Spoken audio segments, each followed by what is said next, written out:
ട്വിസ്റ്റുകൾക്ക് മേൽ ട്വിസ്റ്റുകൾ അരങ്ങുവാഴുകയാണ് ഇങ്ങ് കേരള ബി.ജെ.പിയിൽ. പ്രത്യേകിച്ചും സംസ്ഥാന അധ്യക്ഷനായി രാജീവ് ചന്ദ്രശേഖർ അധികാരത്തിലെത്തിയതോടെ കുറച്ചു പേർക്ക് അധിക സ്ഥാനവും കുറച്ചു പേർക്ക് സ്ഥാനചലനവും കുറച്ചു പേർക്ക് സ്ഥാനവും തന്നെ നഷ്ടപ്പെട്ടു.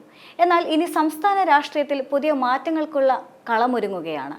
കഴിഞ്ഞ ദിവസം ഗോവ ഗവർണർ സ്ഥാനത്ത് നിന്ന് മാറ്റിയ PS ശ്രീധരൻപിള്ള സംസ്ഥാന രാഷ്ട്രീയത്തിൽ സജീവമായി നിയമസഭാ തെരഞ്ഞെടുപ്പിൽ മധ്യ കേരളത്തിൽ നിന്ന് മത്സരിക്കും എന്ന വാർത്തകളാണ് ഇപ്പോൾ പുറത്തുവരുന്നത്. ചെങ്ങന്നൂരിൽ മത്സരിക്കാനാണ് സാധ്യത ഏറെ. ഗവർണറായിരിക്കെ ക്രൈസ്തവ സഭകളുമായും NSS, SNDP അടക്കം സമുദായ സംഘടനകളുമായും അടുത്ത ബന്ധമുണ്ടാക്കാനായി ശ്രീധരൻപിള്ളയ്ക്ക് കഴിഞ്ഞിരുന്നു. ഇതെല്ലാം ഉപയോഗപ്പെടുത്തി മധ്യ കേരളത്തിൽ നിന്ന് ജയിച്ച് കയറാമെന്നാണ് BJPയുടെയും പിള്ളയുടെയും കണക്കുകൂട്ടൽ. ഗവർണർ സ്ഥാനത്ത് നിന്ന് മാറ്റിയ ശ്രീധരൻപിള്ളയ്ക്ക് പുതിയ ചുമതലകളൊന്നും ഇതുവരെ നൽകിയിട്ടുമില്ല. പിള്ളയ്ക്ക് പകരം തെലുങ്കുദേശം പാർട്ടിയുടെ നേതാവും മുൻ കേന്ദ്രമന്ത്രിയുമായിരുന്ന അശോക് ഗജപതി രാജുവിനെയാണ് ഗോവയുടെ പുതിയ ഗവർണറായി നിയമിച്ചത്. മിസോറാം ഗവർണറായിരുന്ന ശ്രീധരൻപിള്ള 2021 ഗോവ ഗവർണറായി ചുമതലയേറ്റത്. മുൻപ് കുമ്മനം രാജശേഖരൻ ഗവർണർ സ്ഥാനത്ത് നിന്ന് തിരികെ വന്ന് തെരഞ്ഞെടുപ്പിൽ മത്സരിച്ചിരുന്നു. അദ്ദേഹവും മിസോറാമിൽ ഗവർണറായിരുന്നു. സമാനമായി ശ്രീധരൻപിള്ളയ്ക്കും അത്തരമൊരു നിയോഗമാണ് പാർട്ടി നൽകുന്നതെന്നാണ് വിലയിരുത്തൽ. പ്രത്യേകിച്ചും കേരളത്തിൽ നിയമസഭാ തെരഞ്ഞെടുപ്പ് അടുത്തു വരുന്ന ഈ സാഹചര്യത്തിൽ ഈ നീക്കം ഏറെ പ്രാധാന്യമർഹിക്കുന്നുമുണ്ട്.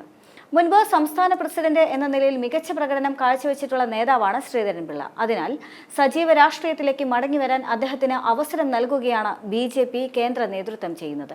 നിയമസഭാ ഉപതെരഞ്ഞെടുപ്പുകളിലെ BJPയുടെ തോൽവിക്ക് പിന്നാലെയാണ് ശ്രീധരൻപിള്ളയെ അധ്യക്ഷ സ്ഥാനത്ത് നിന്ന് ഒഴിവാക്കിക്കൊണ്ട് 2019 മിസോറാം ഗവർണറായി നിയമിച്ചത്. ശബരിമല സമരത്തിന് ശേഷം നടന്ന ലോക്സഭാ തെരഞ്ഞെടുപ്പിൽ കേരളത്തിൽ BJP നേട്ടമുണ്ടാക്കാതെ പോയതും സംസ്ഥാന അധ്യക്ഷ സ്ഥാനത്ത് നിന്ന് ശ്രീധരൻപിള്ളയെ മാറ്റാനിടയാക്കി. ചെങ്ങന്നൂർ നിയമസഭാ ഉപതെരഞ്ഞെടുപ്പ് നടക്കവെ 2018 മെയ്യിൽ അപ്രതീക്ഷിതമായാണ് പാർട്ടി സംസ്ഥാന അധ്യക്ഷനായ കുമ്മനത്തെ മിസോറാം ഗവർണറായി നിയമിച്ചത്. ഒരു വർഷത്തിന് ശേഷം ഗവർണർ സ്ഥാനം രാജിവെച്ചുകൊണ്ട് തിരുവനന്തപുരത്ത് നിന്ന് ലോക്സഭയിലേക്ക് മത്സരിച്ചെങ്കിലും കുമ്മനം പരാജയപ്പെട്ടു. പിന്നീട് സംസ്ഥാന രാഷ്ട്രീയത്തിലും കുമ്മനത്തിന് കാര്യമായ പദവികളൊന്നും BJP നൽകിയിരുന്നില്ല.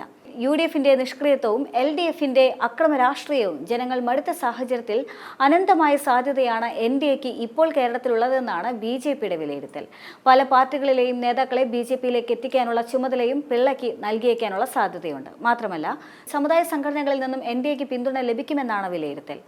NDAക്ക് പാകമായ അന്തരീക്ഷമാണ് കേരളത്തിലെന്നും കൂടി വിലയിരുത്തലാണ് ശ്രീധരൻപിള്ളയെ കൂടി കളത്തിലിറക്കി നിയമസഭാ തെരഞ്ഞെടുപ്പിൽ മികച്ച വിജയത്തിനായി BJP കരുക്കൾ നീക്കുന്നത്.